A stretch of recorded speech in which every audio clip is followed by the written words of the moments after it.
ఈరోజు భారతీయ చలనచిత్ర చరిత్రలో ఒక నల్లటి రోజు. కారణం, ప్రముఖ దర్శకుడు, దర్శక ధీరుడు భారతీరాజా మరణం చాలా దిగ్భ్రాంతిని గురి చేసింది. సౌత్ ఇండియన్ ఫిలిం ఇండస్ట్రీలో ఒక లెజెండ్. ఎంతోమంది హీరోల్ని, హీరోయిల్ని సినీ పరిశ్రమకి పరిచయం చేసి వారిని ఎంతో ఉన్నత స్థాయికి తీసుకొచ్చిన దర్శక దిగ్గజం. అటువంటి దర్శకుడు భారతీరాజా గారి మరణం నన్ను ఎంతో కలిచివేసింది.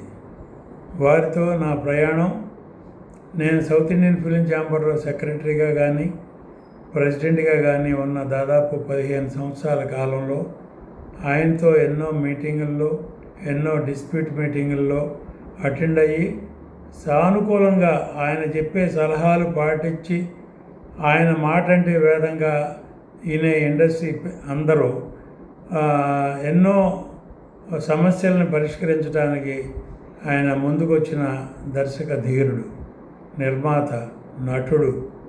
ఈ మధ్యకాలంలో ఎన్నో క్యారెక్టర్ వేషాలు వేసి అవార్డులు తీసుకున్న నట చక్రవర్తి. ఆయన గురించి ఎన్నెన్నా చెప్పచ్చు. ఆయన ఎంతోమంది హీరోయిన్లని పరిచయం చేశాడు, హీరోల్ని పరిచయం చేశాడు. ప్రస్తుతం ఉన్న హీరోయిన్లలో ఆర్ అక్షరంతో ఉన్న ప్రతి హీరోయిను ఆయన పరిచయం చేసిన వాళ్ళే. సపోజ్ రాధిక, రాధ, రేవతి, అలా కొన్ని పేర్లు ఉన్నాయి. అందరూ అలాగే కొంతమంది హీరోలు కానీ ఎంతో ముందు చూపుతో వాళ్ళని ఎంకరేజ్ చేసి వాళ్ళకి సినిమా పేరు మార్చి ఎంకరేజ్ చేసిన దర్శక ధీరుడు.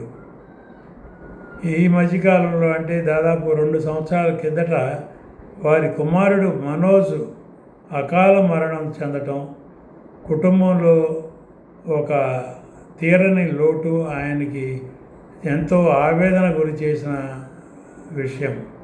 ఒక్కగానొక్క కొడుకు, అతన్ని హీరోని చేద్దాం అనుకున్నారు, దర్శకుడిని చేద్దాం అనుకున్నారు, ఎన్నో కలలు కన్నారు భారతీరాజా గారు.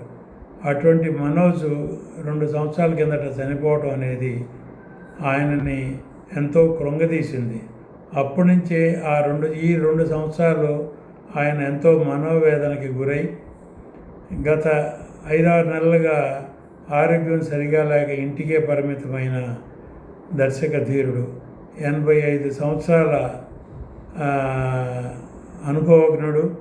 ఎంతో కార్యక్రమాలకి, ఎన్నో ఫంక్షన్స్కి, ఎన్నో 100 డేస్ ఫంక్షన్స్, ఎన్నో 100 డేస్ సినిమాలు దర్శకత్వం వహించిన దర్శక ధీరుడు. వారి మరణానికి తెలుగు, తమిళ చలనచిత్ర పరిశ్రమలే కాదు, ఆల్ ఇండియా సినీ ఇండస్ట్రీ కూడా ఎంతో దిగ్భ్రాంతిని గురి చేస్తూ సంతాపం తెలియజేస్తూ ఉంది.